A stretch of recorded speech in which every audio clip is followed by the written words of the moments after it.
power does film have? Could it change the environment? Today's guest, Greg Reitman, is trying to do exactly that.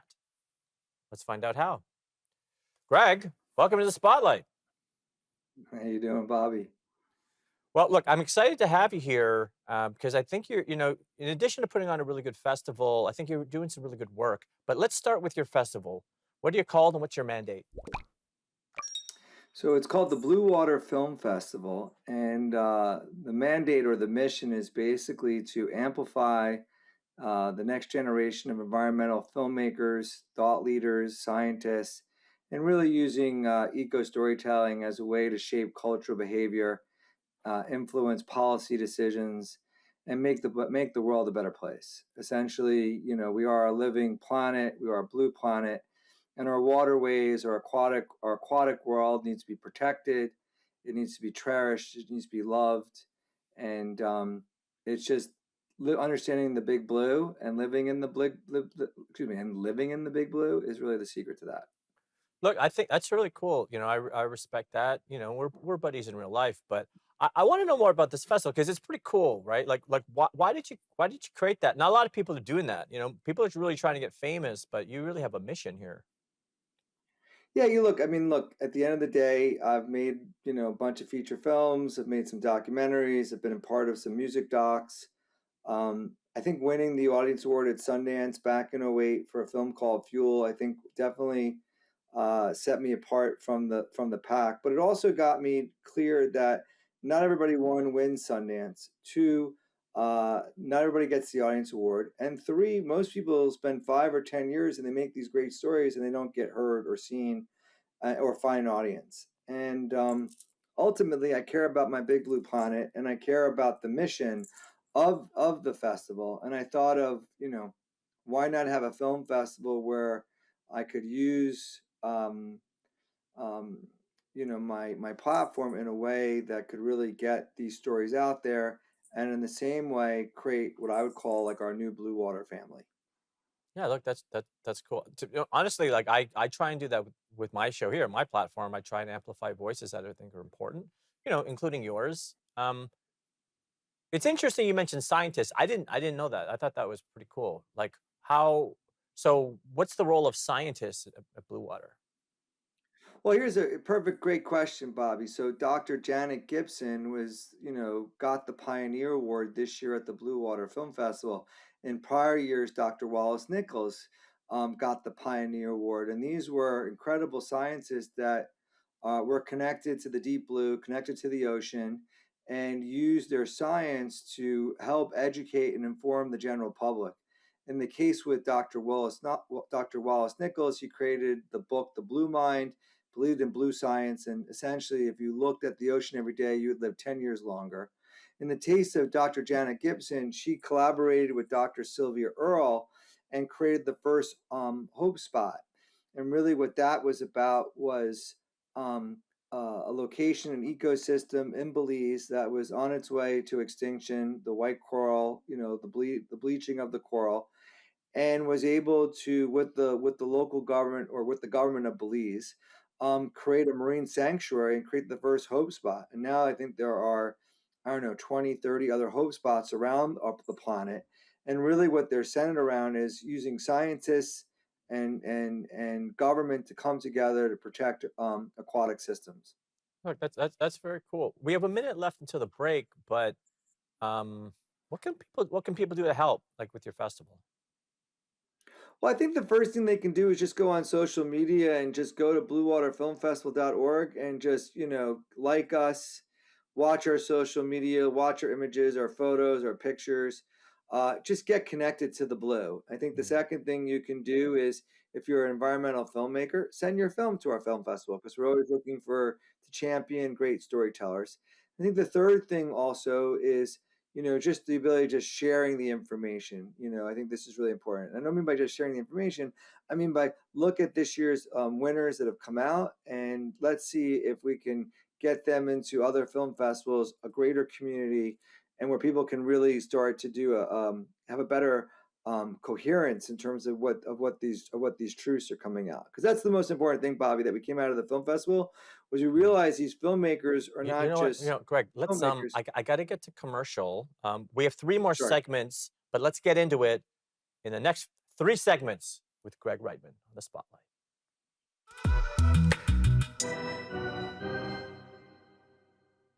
Welcome back to the spotlight. I'm here with Greg Reitman.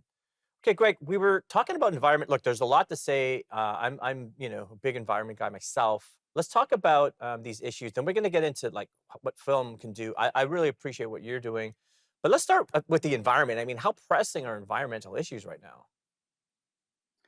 It's like anything else, war is as pressing as um, the human trafficking as well as the environment. They're all big issues that all need to be solved. I think the one thing that's we need to be clear about is that we are part of Earth, we are part of planet, and this is our home. And if our home is being looked out after, and the soil and the nutrients and the water, we're going to feel better. We're going to be less sick. We're going to make better decisions. We're going to have a better quality of life, which hopefully will spill over to make people wanting to do good rather than bad. People want to destroy life rather than create life. So I think the environment really is an epicenter of us getting clear about are connected to nature, and the more connected we are, the better we are, the better Mhm. we live, the better we feel, the more happy we are.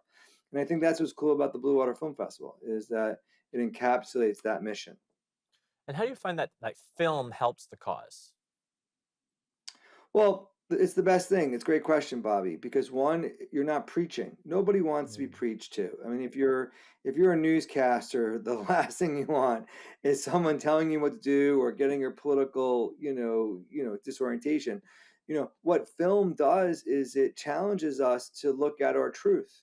And I think that's the best part of the film festival is our filmmakers are really truth seekers, and they're capturing the truth. They're packaging it in a unique way, in a storytelling way, and they're bringing it forward to an audience.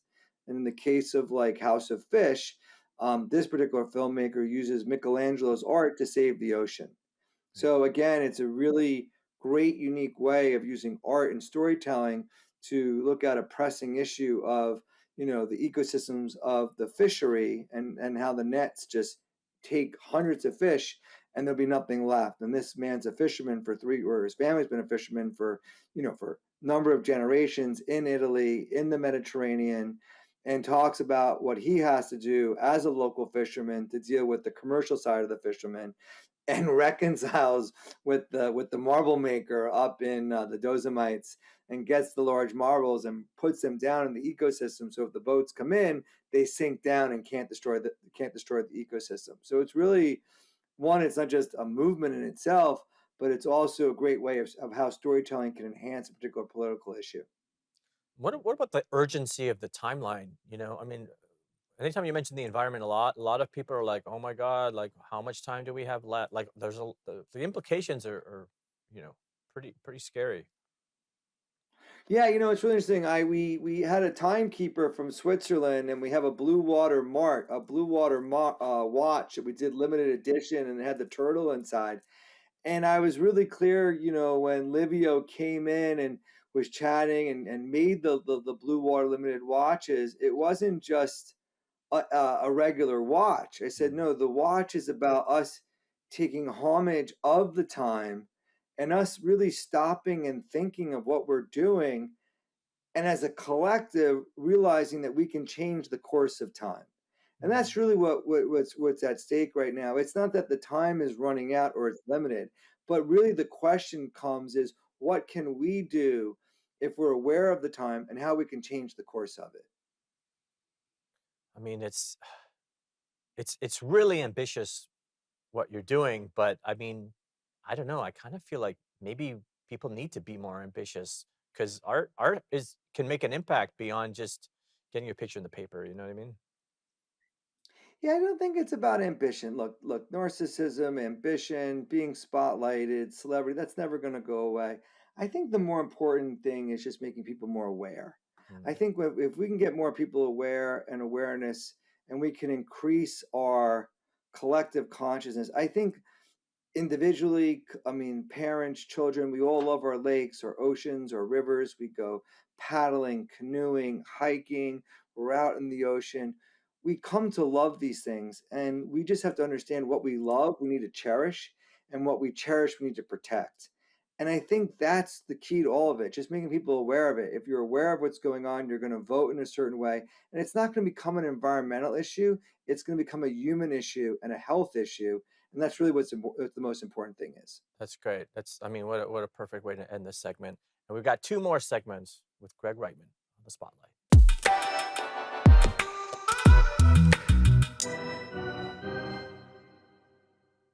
Welcome back to the spotlight. I'm here with Greg Reitman.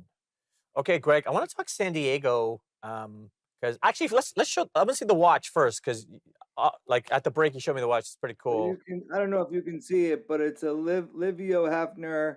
It's a limited edition. He put the blue water turtle inside, and we gave them out to all of our awardees at the award show, and then part of the proceeds are going to go back to the charity. And I think this is the most important thing. We're talking about time, Hmm. is for us, when you make that donation, you're really making a stamp that time is important and how what we can all do. So thank you, Bobby, for that great question. Yeah, yeah. Look, I mean, it's cool. There's a lot of thought that goes into what you're doing, including the location, right? Because you're in San Diego, which I think is really interesting. I have a lot of friends in San Diego, actually, for some reason.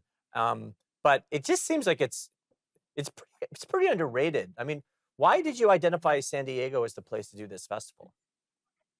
I don't know if it's underrated. It's probably one of the most expensive and most fastest growing city in America, and and a beautiful city. If anything, it's actually a blue city. It'd be the first blue city in the United States of America.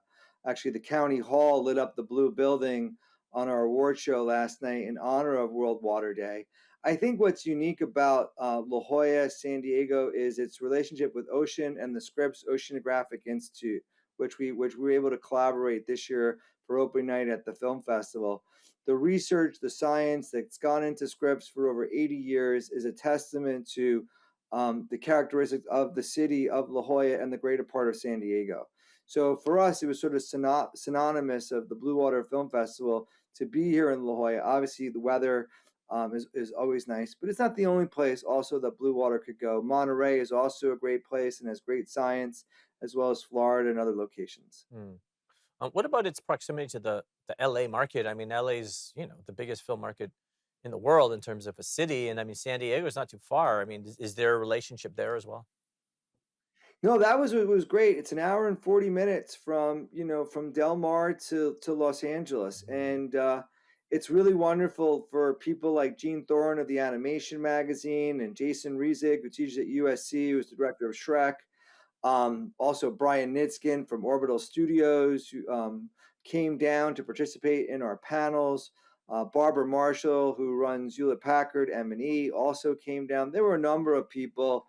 David Hoffman, who runs the business section of Black Magic Designs, also drove down. I think that's really what's really the secret sauce of the festival, is the proximity of getting out of Los Angeles, getting into La Jolla. Also, what's great about La Jolla is you're getting out of your car and you're getting into the streets like a village, which is really nice. Everything's walkable. Everything is in a community, and it really lends itself, as we all know, for great festivals that where people don't have to drive, where they can walk. Like the Telluride Film Festival is a prime example. Just makes everything perfect.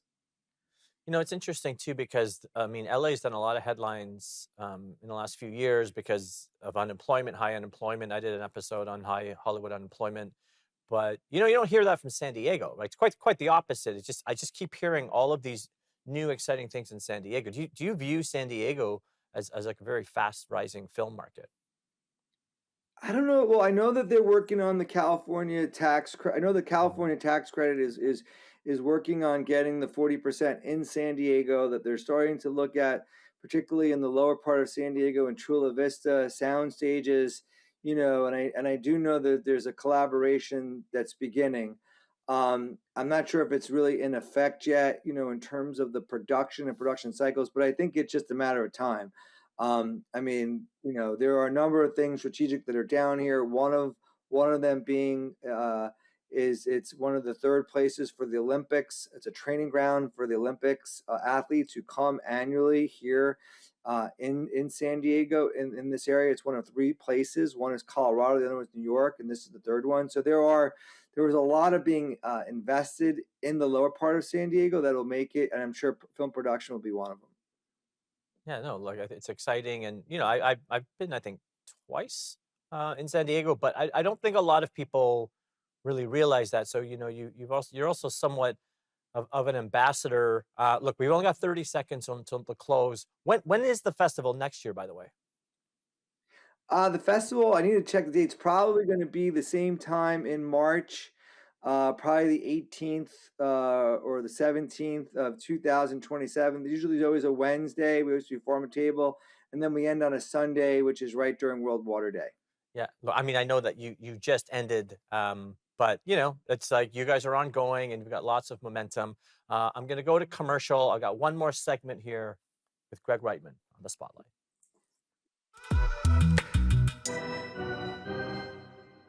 We're here with Greg Reitman for one more segment. Okay, we talked a bit about the festival for next year, Greg, but I know that you do a lot of things, especially with Blue Water, and we'll get into some of your artistic pursuits as well. You're a pretty interesting guy. But what else does Blue Water have happening? Do you do like year round programming? Do you do incubators? Like what else do you do? Well, first things first, you asked a great question. So the dates for next year's festival will be March 17th to the 21st, leading up to World Water Day for 2027. The second thing is in terms of Blue Water and the Blue Water Institute, we typically sometimes show up at Cannes. We do either a party or a showcase. This year, we are looking at doing our best of the festival on World's Oceans Day in Adelaide, in Australia, in the south part of Australia, and some other places within the Soho houses. I think New York is one of them that stepped up that wants to showcase as well. And then we're also chatting with some of the local communities about doing like a spring series and a summer series. Those are typically the things that we do throughout the year leading up before we start again in December of 2026. Got it. And what about for you personally? I know that you've got lots of exciting news. Well, yeah, I mean, I think the most exciting news was like 3 days before the film festival. I entered into the International Screenwriting Association's Cannes table read, and I ended up getting an email saying that I'm a quarter finalist with their laurels, and also it's sort of quite coincidental that prior to that I was in Davos and speaking at the World Economic Forum, and I got a call from the university that I went to 30 years ago at Syracuse, and they had found out about my film, about the Blue Water Institute, and they asked to write an article, which I was more than happy to share. And then the same day that I got the award to be the quarterfinalist was the same moment that the article was published by Syracuse University. So it's very serendipitous, and really excited about that screenplay and about shooting it in Florence. When it rains, it pours. I mean, it's amazing all the momentum that you've got going on. Look, we have a couple minutes, but I want to give you the floor here a little bit because you're doing a lot of powerful work here. Like, yes, artistically, but Blue Water, the environment, you there's a lot to say. Like, how would you wrap up like the future, right? Like how can film and the environment like work together? Do you think that film should be used more for social issues? Like where do we land on all this? It's really simple. It's just Bobby. It's really just finding what makes you tick, what wakes you up in the morning. Some people, it might just be a horror movie or a thriller or a sci-fi, and for others, it might just be the love of the polar bears that they want to go out and find out about. Like in the case of the Blue Water Film Festival, the film Trade Secret that deals with the eradication of polar bears based on fur trade. You would think that we're still man is still killing for fur trade to sell these furs. We are. I think that's really what it is. I think that there are certain things that become very personal with certain things, and it could be the whales or it could be the turtles. And I think these storytellers really, come together. I think this is where you were asking the question about science. I think this is, Mm. where the science and the storytellers come together is this unique flavor that, creates this gap of capturing what's happening, on our planet so that people care. And I think we all Mm. do care. We just don't know about it. And I think we just have to understand that in the case of like, our administration, the US administration, like drilling, oil drilling serves no purpose, in the backyard of San Diego. I mean, we were Mm. really clear that was the one thing that at the city council level, that everybody in San Diego, whether you're Republican, Democrat, or independent, all believes in the Blue Highway. The Blue Highway runs from Baja all the way up the coastline. Those whales, those turtles, those magnanimous creation creatures have been here longer than us, and we have to understand that we have no right to go in, extract, take, kill, and destroy a species. So it's really that collective consciousness, and really where filmmaking comes, where it actually just stamps it so people are clear about their decisions. Amazing. Thank you, Greg. Thank you for your work. The environment will outlive us all, but what can we do to help? We'll see you next time on the Spotlight.